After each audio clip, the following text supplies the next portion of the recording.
Hi, I'm Annie. Contact info is in the description. So June marks the halfway point of the year, and I think that's an interesting moment to look back on your resolutions from January to see how you're doing. If you got off track and totally dropped your goals after a few weeks, like a lot of people do, it's a good moment to check back in and reevaluate. Do you want to start again, or have your priorities changed? There's no judgment, there's no right or wrong, because each new day is an opportunity to start again. So if you set some goals and outline some habits for yourself and you only did them for a few weeks and then you fell out of the routine, that's pretty common. You can always start again. That's the beautiful thing about goal setting. I think a lot of people fall out of their habits and routines and then they feel really discouraged or maybe even guilty. There's like a bad feeling there. There's like a pain point there. And so then they just push it away even further and they don't get back up on the horse. But each new day, each new week, each new month is an opportunity to start again and get back in touch with what your goals are and design habits that can support those goals. So personally, I think about goals every day because it's just part of my morning journaling. So I'm always kind of in touch with where I am in my goal setting process and what my priorities are. And I'm constantly reevaluating and making adjustments to reduce points of friction or get back on track, or maybe my priorities have changed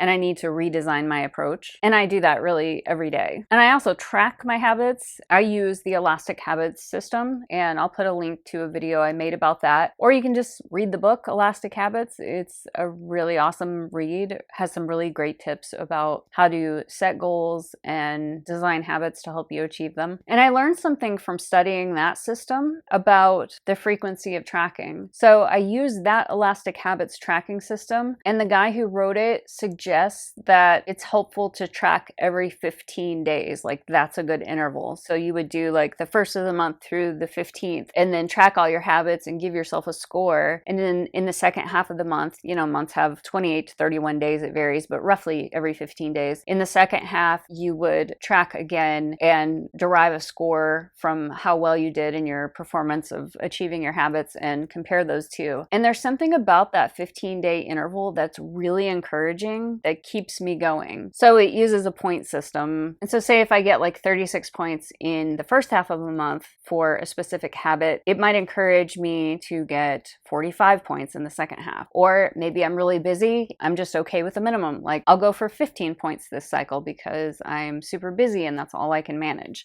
But there's something to me that's magical about reevaluating performance roughly every 2 weeks. It seems to be more encouraging and keeps me going better than if I were to just reevaluate once a month. So in my last 15-day cycle, I didn't perform as well because I am super, super busy. I've been extremely busy with appointments for the last month. It appears as if it's going to continue throughout the summer. My schedule's just really full. And so because of that, I sort of struggled when things got really busy all of a sudden. I had to kind of reevaluate. But now this next 15-day cycle, starting on June 1st, I have all that data from the previous 15 days, and I was able to reevaluate, make some changes, find the points of friction and reduce points of friction, reevaluate what really are my highest priorities, and then move forward so that I feel good about my progress and I'm proud of what I'm doing. And so now I'm in day 8 of this current 15-day cycle and I'm doing a lot better. I'm crushing my habits even more each day, and there are some things that I've sort of intentionally deprioritized because it makes sense because I have such a busy workload right now. And that's totally okay. It's totally fine to deprioritize things for a time. There really is no right or wrong. It's about what is your long-term goal? What is your true priority? What is your schedule? What can you handle so that at the end of the day, at the end of the week, at the end of the 15-day cycle, you know that you did your best and you're proud of your performance. Because when you're proud of your performance, it makes you crush it harder in the future. So when I notice that I'm really slacking off and I am just not proud of how I'm showing up for my habits, then that's a wake-up call for me, because I don't want to dip into that feeling of not being proud, because that will diminish my performance more and more and more over time. So if I need to, I want to adjust the goals to be more reasonable so that I can really crush it next week. And that encourages me to keep going. And even if the habit design for 1 month is a little easier, it's okay as long as I crush it and I'm proud of myself, because overall, over the course of 12 months, I will accomplish more than if I got really discouraged and just stopped trying. So right now, now I am tracking strength and cardio, guitar, mindfulness and meditation, and stretching. And that's about all I can handle right now with my busy work schedule. And strength training in the first 3 months of the year was kind of spotty. And then because I was so solid on my habits, I was able to build in more and more strength training, and that's going a lot better. I've also recently been aiming for longer fasting windows in my eating, and I've been able to really comfortably do 2 meals a day, which I'm really excited about. It feels good to have a longer fasting window, and I'm getting some good results from it. So that's been really enjoyable. So I just like checking in June